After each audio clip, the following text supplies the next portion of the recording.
Arctic Star Exploration, operated by a team of proven mine finders, is focused on diamonds in Finland and the Northwest Territories of Canada. A work program is planned for our Finland property that contains diamond-bearing kimberlite. Arctic Star trades on the TSX Venture Exchange, symbol ADD, and the Frankfurt Exchange, symbol 82A1. Please visit our website at arcticstar.ca or call us at 604-689-1799. You're listening to HowStreet.com radio, available online at TalkDigitalNetwork.com. Welcome to HowStreet.com radio, the online source for market opinions. Here is Jim Goddard. My guest is Mike Swanson, editor of WallStreetWindow.com. Mike, I hope Santa was kind and gentle and generous. Oh, I had a great holiday. I hope you did, and all your listeners too. Mike, the holiday cocktail party circuit, what they talked about most was Bitcoin and marijuana stocks. Bitcoin and other cyber currencies. We know we had quite a correction last week. What's happening in the cyber space right now? Well, the Bitcoin move was really remarkable last week because it fell 40% after it briefly went through 20,000. And it came down to about 11,000, and on Friday it was down 25% overnight, which, I mean, you're talking about you're investing in a market, it swings that much. It's pretty crazy. I'm one that thinks Bitcoin is basically a bubble, and in the long run, I don't think these cryptocurrencies are really worth anything. But there's definitely, we're in a bull market. And I think it's similar to the internet stock in 1999, where you have a new technology in a fad investment sector in the financial markets. There's a lot of people chasing the prices, but in the end, in the next couple of years, the Bitcoin or cryptocurrency world will look much different than it does right now. Just like with the internet, most internet stocks that were big in 1999 don't even exist. But that said, what's going on is, I think we're really at a key moment with the price of Bitcoin. If you look, this year there have been several corrections of about around 30%, sometimes 35% this year, and it recovered every single time. It would spend a couple weeks going sideways and end up blasting off again. And I think that's really where we're at. If Bitcoin were to go below 10,000, I would be very worried that the move is pretty much over and we're going into a very terrible time of lower prices for Bitcoin players. But as long as that really 10,000 support holds up for, let's say, January, then I think it's going to be in a position where it can have the big kind of run that many people are predicting. Predictions for price of 30,000, 100,000, some even say $1 million. I have no way to predict how high Bitcoin can go because I don't really think there's a fundamental value intrinsic value you can really attach to it. It's all pure speculation. But I do definitely think that if it goes to 20,000 next year, that there will be a big run, kind of like silver in 1980, I think, is what we're headed for, where it kind of can go straight up and have a climatic top and then really crash, but it'll be a wild ride for 2018. So that's kind of what I'm looking at now. I don't own Bitcoin or these other cryptocurrencies. I'm mainly a stock market person, but there are so-called blockchain Bitcoin stocks that have been trading and doing pretty crazy things too. For instance, there's a stock called Blockchain.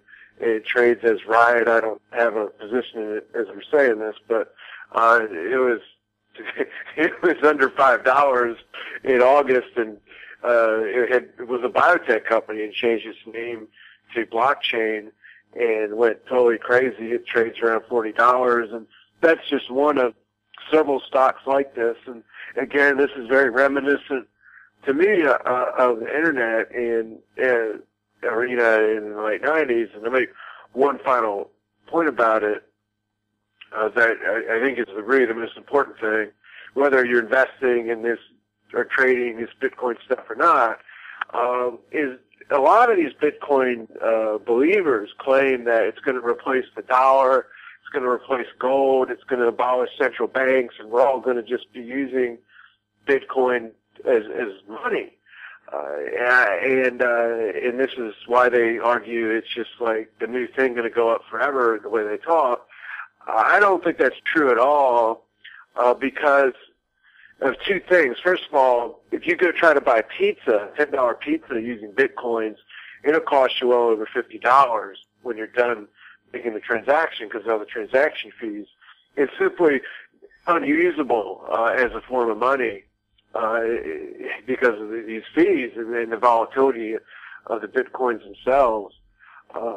It's really a speculative instrument, not a form of cash. It's a form of it's a speculative instrument is what it really is.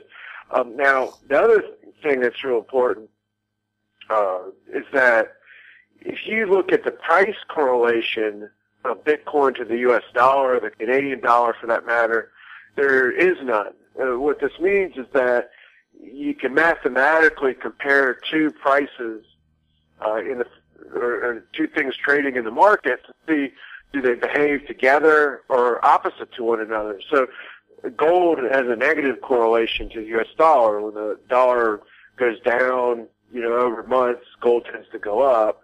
With Bitcoin, there's no relationship at all. So if it was truly an alternative form of currency, it would be moving and impacted by current Forex and fluctuations of the U.S. dollar and the Canadian dollar, and it's not at all. There's no measurable correlation at all, negative or positive. However, what Bitcoin is correlated with is the NASDAQ itself. It's got a 0.80% correlation, and that's quite remarkable. What that means basically is Bitcoin actually moves the U.S. stock market. It doesn't seem like that because it moves 25% or whatever in a day, but in reality, if you look at what Bitcoin has done since its existence, when the U.S. stock market has a correction, Bitcoin crashes and destroys people in it. But when the U.S. stock market has a good year, like it did last year, Bitcoin soars.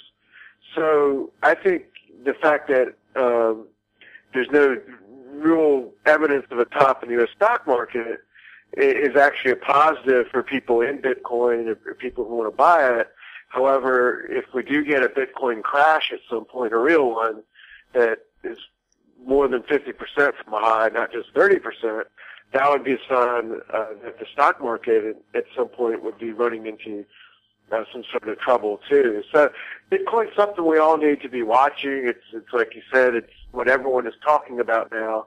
So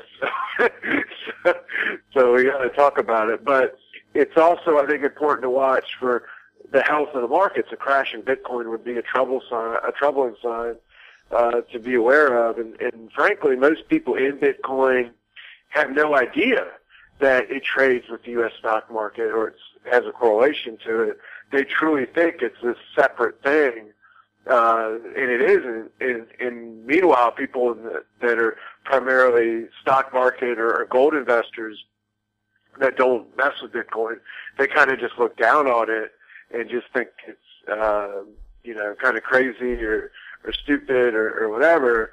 And in some ways it is, but it also is very linked to the U.S. stock market, and that's why it's true importance. We're in a bull market that started in 2009. It's not just in the U.S. stock market, but markets all over the globe, and Bitcoin is simply the speculative element of the financial markets, just like the internet stocks were for the U.S. stock market in 1999, in the 90s. Bitcoin is the arena of speculation for all global markets and all global traders, especially those that like to play on the cell phone to do their trading. We'll have more with Mike Swanson right after the break. Glance Technologies owns and operates Glance Pay, a disruptive mobile payment technology now live in 16 cities in Canada and about to launch in the U.S. With revenues up 664% in the last quarter, Glance Technologies has the potential to be a worldwide leader in an industry projected to grow to $1.3 trillion in 3 years. Glance Technologies stock symbols are GLNFF in the US and GET in Canada. Find out more at glancepay.com. Hi, I'm Douglas Mason, President and CEO of Magnum Gold Corp. Inc., MGI on the TSX Venture Exchange. A 2015 drill program on the LH property intersected high-grade gold, including 16.9 meters of 13.58 grams and 11 meters of 20.66 grams per ton gold. A follow-up drill program is planned to further evaluate previously identified subsurface high-grade gold mineralization. Please visit our website at magnumgoldcorp.com.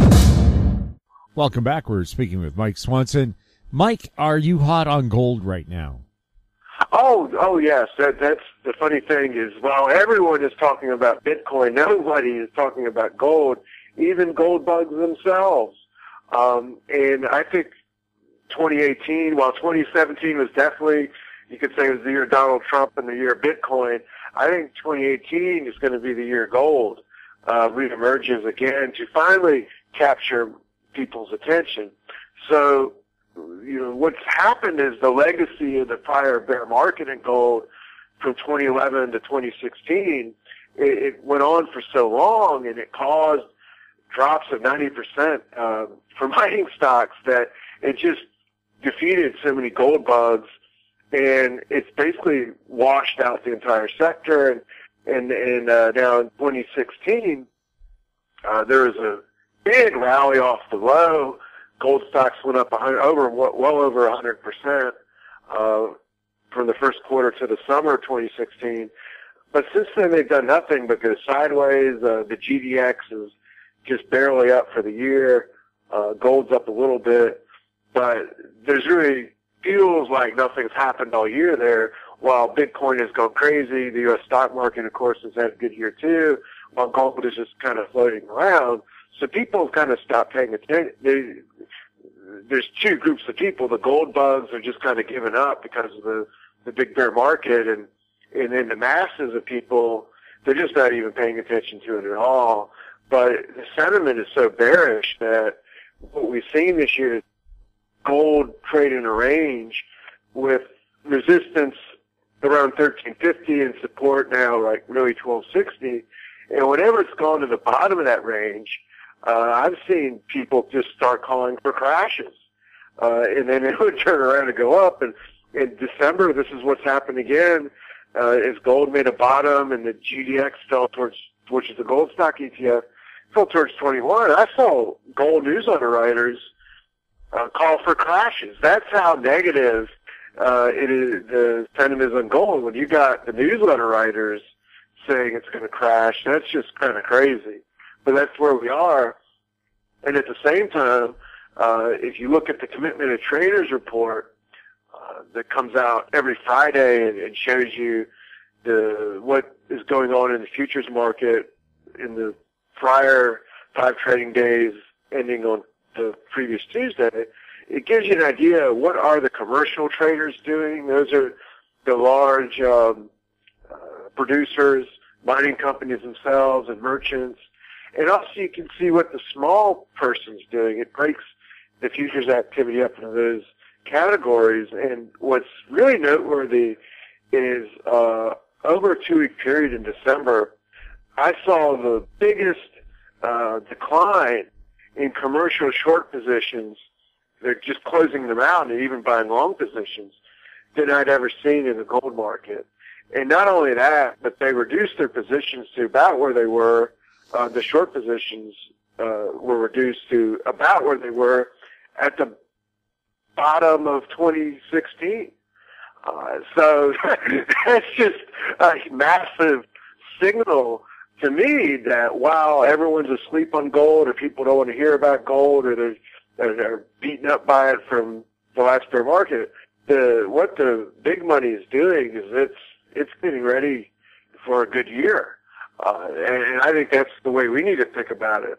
And really, if gold goes through 1350 in 2018, or the GDX goes through really the 24 level, I just think we're going to really take off, and the gains will be big enough that it will start to get people interested again. And what it takes to get the masses into something is higher prices. If Bitcoin has proven anything to us this year, it's that the masses love to chase. The higher something goes, the more interested they are in buying. No one wanted to buy Bitcoin on January 1st, 2017, when it was around 1,000, but once it got up to 20,000, nobody can stop talking about it. So gold at 2,000 or something will start to create a similar type of environment.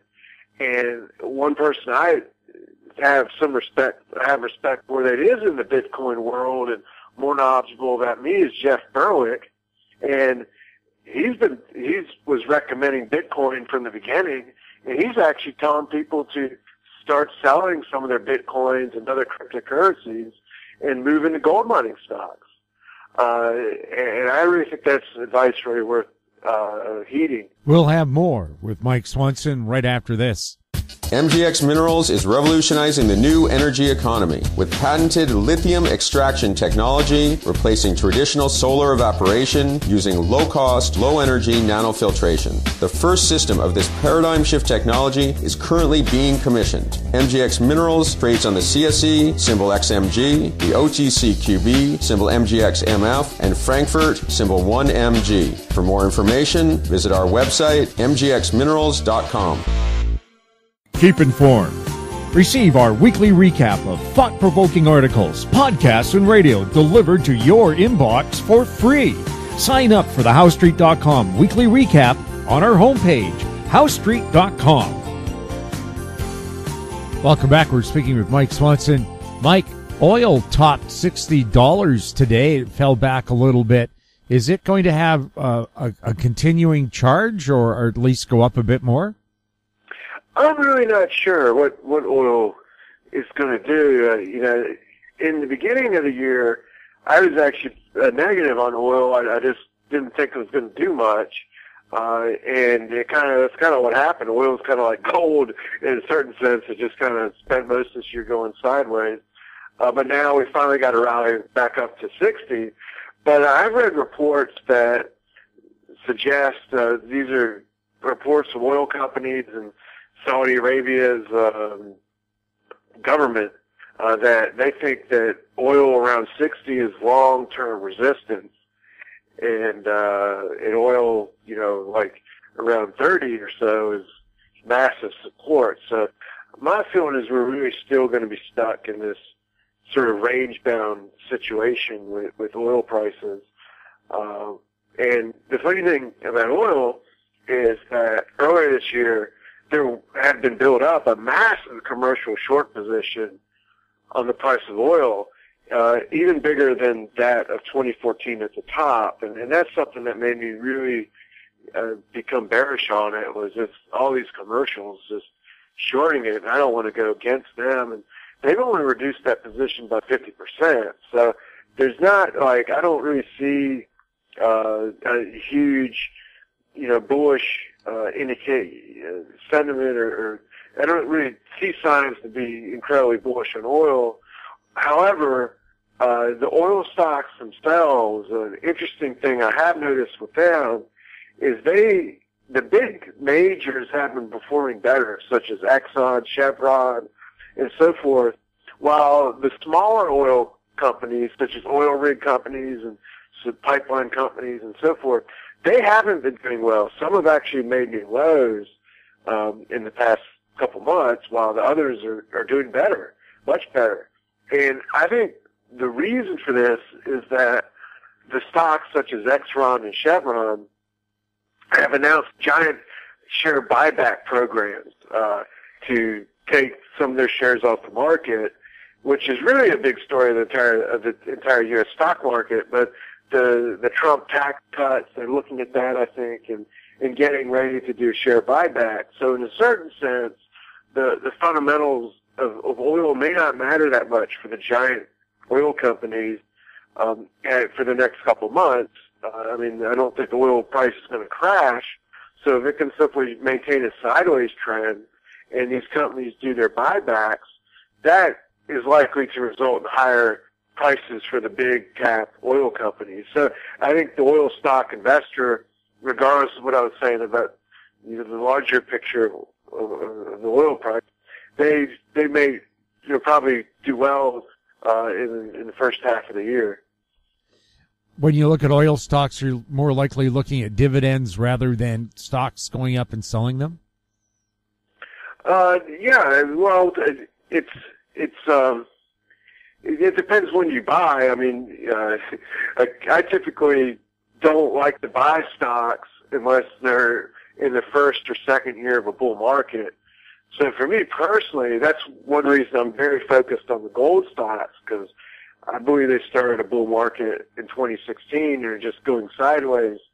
So to me, this is the second year, and it's still a great time to invest in the mining stocks. But with oil, I want to see them, we had a big drop in 2014, 2015, and this year they're trading very poorly too.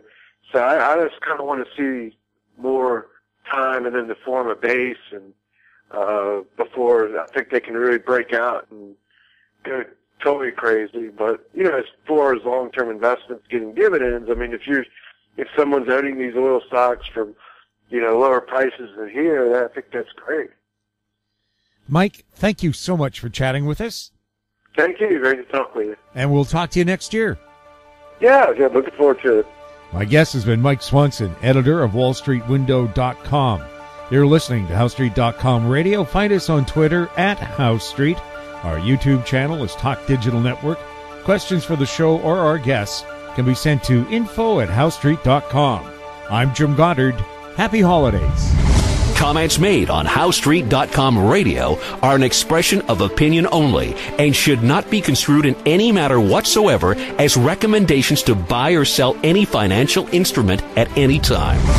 Available online at TalkDigitalNetwork.com. HowStreet.com Radio is a production of HowStreet Media Incorporated.